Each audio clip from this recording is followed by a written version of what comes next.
Karine Tawagi. I'm a genitourinary medical oncologist at the University of Illinois in Chicago, and I'm pleased to be joined with Dr. Andrea Necchi, who had a very interesting presentation yesterday during the rapid orals for bladder and RCC.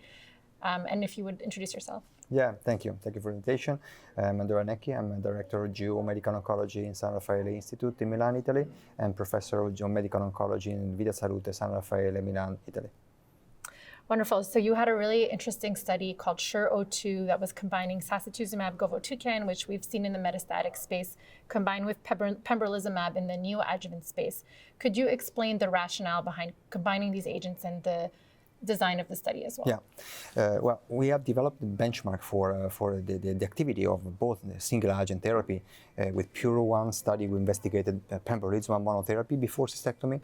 SURE-01 study for which we have provided data last year for the first time, and we are updated data here at the meeting in a poster session. Sacituzumab monotherapy before radical cystectomy. Both of the drugs provided to be effective in this setting, in preoperative setting in patients with muscle-invasive disease.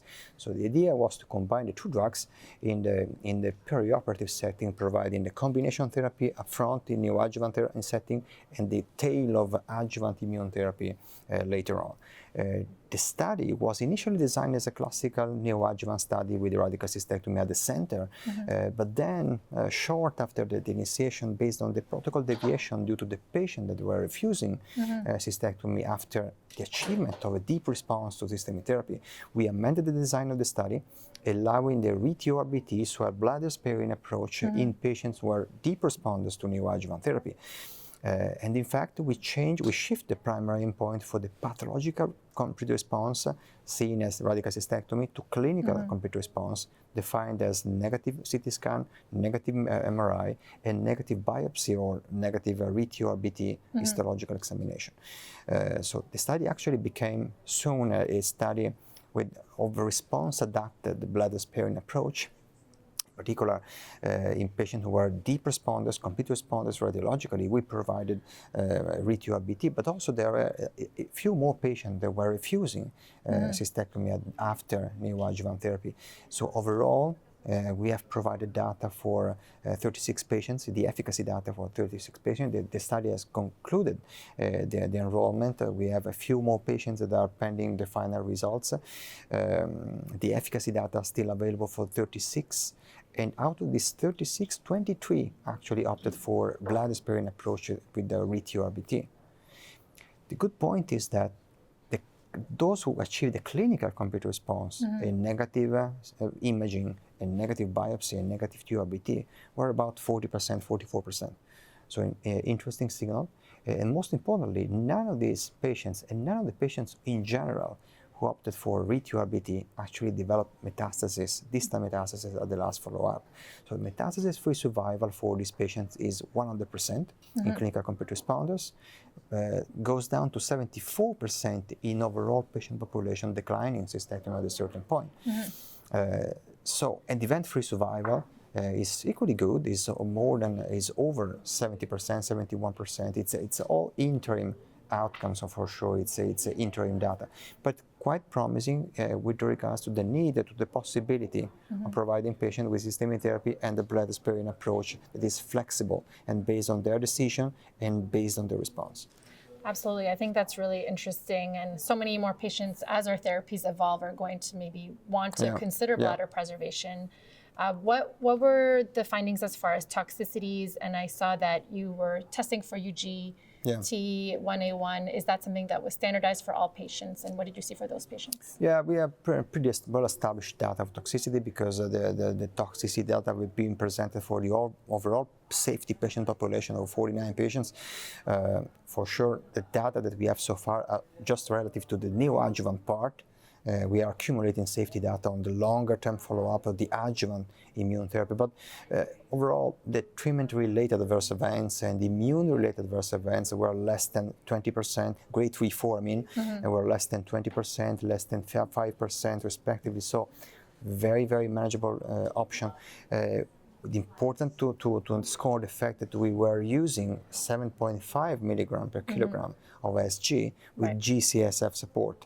And with this modification as compared to the standard label, we were did not see basically any major problem, and there was no particular signal that was related associating UGT phenotype genotype to development, or to the risk of developing severe severe events, severe neutropenia, severe diarrhea. There was no clear signal. Overall, treatment was quite well tolerated. Okay, across the arm. It's wonderful. And then what happened to the patients that did not achieve a response?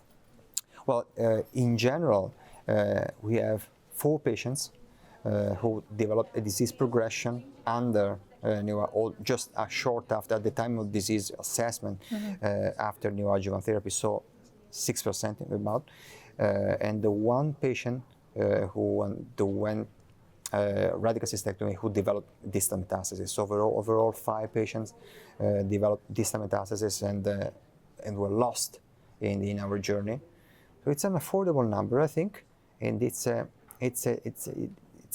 proportion that is quite promising with regards also to the need, to the possibility of skipping a major impact in treatment like cystectomy. But the most important thing is that we could even, to me, is the most interesting part of the journey, is the biomarker part, because we have identified a population of patients, particular patients with a luminal subtype, who were enriched of biomarker features potentially linked to SG component, like TROP2, high TROP2 expression, luminal subtype, and so, for which we could easily think about the contribution of SG over pembrolizumab. Right. So for the first time, we could have something.